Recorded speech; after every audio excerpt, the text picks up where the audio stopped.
Good morning, ladies and gentlemen. 6 days ago, Ukraine, 44 million country in Eastern Europe, has been invaded by Russia. The world's answer to this invasion was amazing and overwhelming. There is lots of help and support towards our Ukrainian colleagues. Now, in group call, we are interested how healthcare professionals work in this very difficult, very challenging time, how their life changed.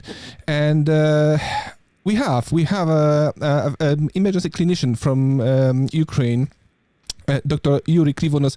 Good morning, Yuri. Good morning. Good morning, Alex. Thank you so much for being with us on the show, and I hope you're safe at the moment. All good? Sorry? I hope that you are safe, my friend, at the moment.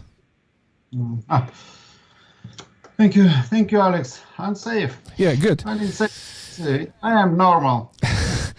That's Please stay strong. That's crazy. You guys, you are so amazing. You are in the middle of war, and you say just normal, mate. I really admire you.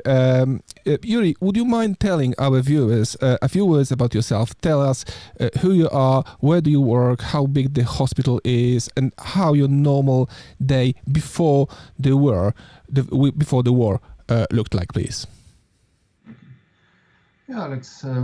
My EMS emergency medical services stage about 20 years, and 10 years as a fellow of ALS crew, and 12 years as an emergency pediatric physician in state and private EMS.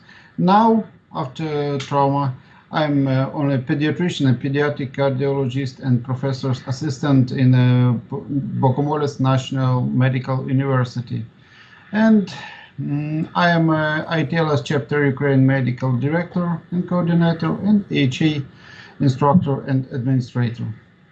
And now consulting as a pediatric cardiologist and pediatrician in a Pediatric Children's Hospital number 6 in Kijev.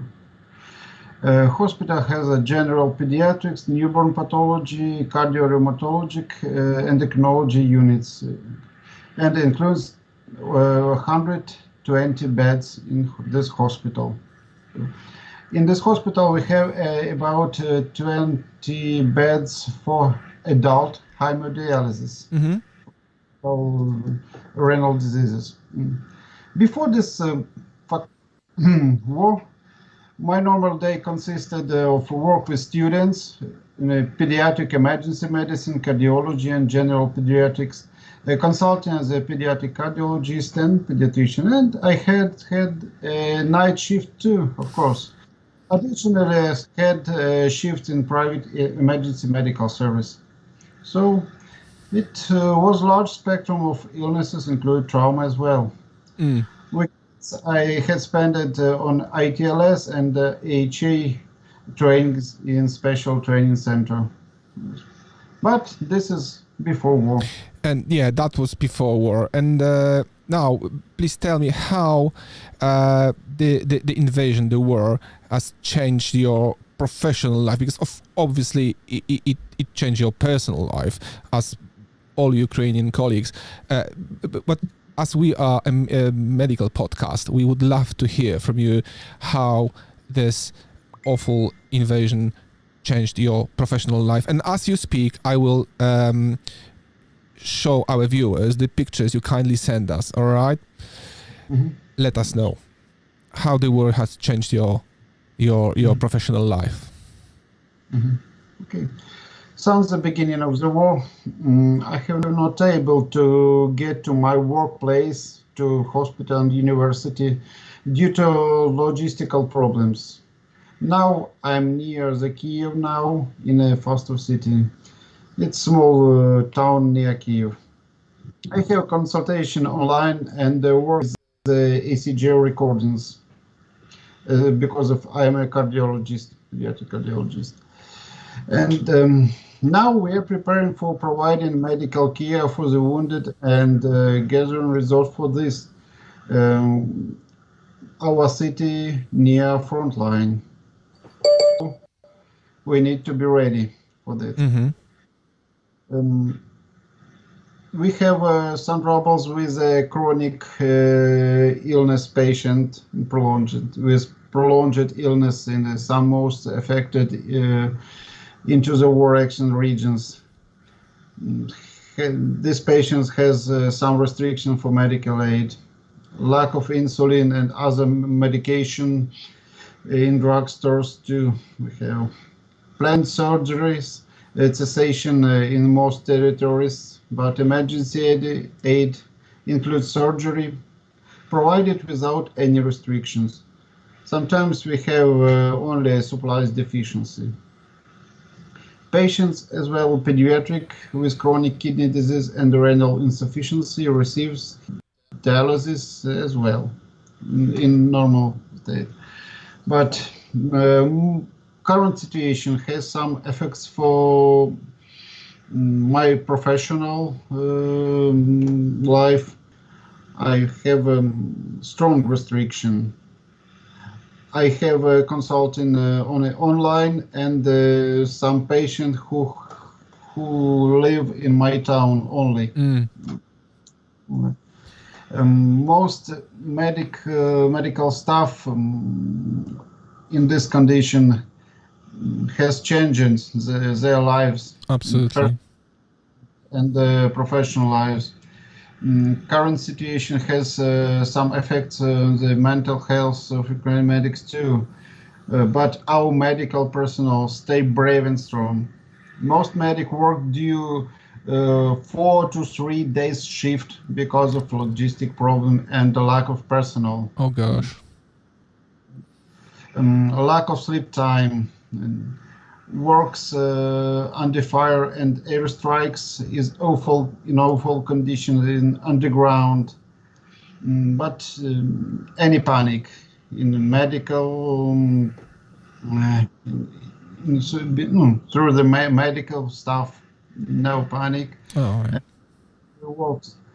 We have a great aim, our lives and freedom, so we are ready. Absolutely.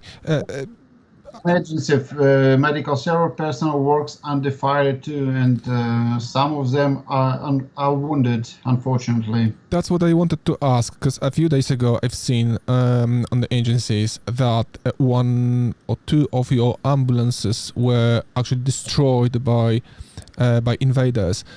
So your Red Cross or Blue Cross doesn't actually protect you from being under fire, does it? Yes. In Kijev and Zaporizhia, we have some troubles with EMS personnel. Okay. In Kiev region. Pardon my ignorance, but in terms of emergency services, obviously we've got doctors and nurses. In terms of ambulances, do you have like paramedics, or do you have more like emergency assistants, or like BLS providers or ALS providers? Who do you have on the trucks? But just out of curiosity. We have a Ukrainian special system of emergency medical service, and the most ambulance crew include emergency physician. Okay. And a officer. And sometimes it will be paramedic. Okay, so you may have a physician and 2 BLS providers, or Yes. physician and ALS provider. Okay, all right. You mentioned about the mental health side of it, and I cannot even imagine how awful the situation is for you guys. Do you have any support or help internationally from I don't know, psychologists or people like that to support your mental health, because it is also important.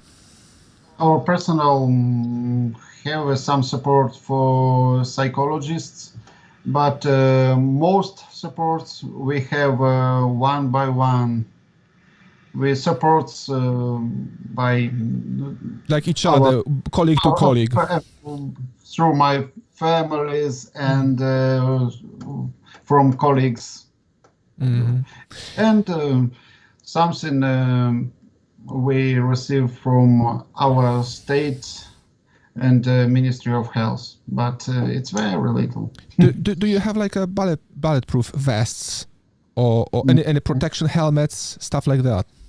Nothing. Usually no, unfortunately no. Okay, which brings me to next question about your biggest needs. But before you will answer, let me remind our viewers and listeners that you can ask Jurij a question if you would like to. Just please pop it in the comment section below this video, or just call us live on WhatsApp. It is 0790 8000 947. Let me pop it on the screen.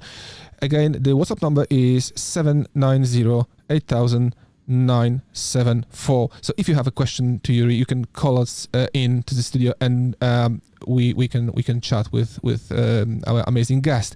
Okay, back to the topic. Jurij, what are your biggest needs? So, if international community would like to support you guys, what do you need exactly in terms of medical things, and how we could pass it to you guys?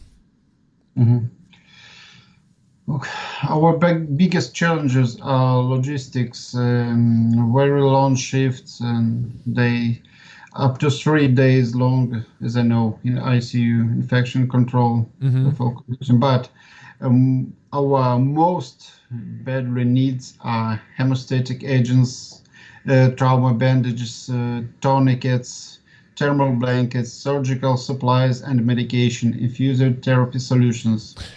Most peripheral hospital needs airway management supplies, and antibiotic, antiseptic agents, analgesia agents. Okay, so let me put it together. So you need cut-hem dressings, right? Hemostatics. You need airway management stuff. So eye gels, OPAs and PAs, ET tubes. You need drug-wise. You need TXA as a hemostatic agents. Yeah. What else do you need in terms of equipment? You said blankets, thermal blankets. Yes. Okay. Anything else? Did I forget something? Antibiotics and antiseptic agents. What about PPE, like gloves, aprons, and stuff like this? Yeah, of course. You are also in it. Cool. Okay. It's analgetics for wounded soldiers and civilian casualties. Yeah, because you also mentioned that you guys had, and that's very, very sad, pediatric casualties and fatalities. Okay. Jurij, if international community would like to support you guys and pass any medical equipment or maybe medicines, what do you think, how we can do it in the most effective way? We don't want it to wait on the border. We want it to be passed straight to you guys. So what do you think is the best way of sending those items to you?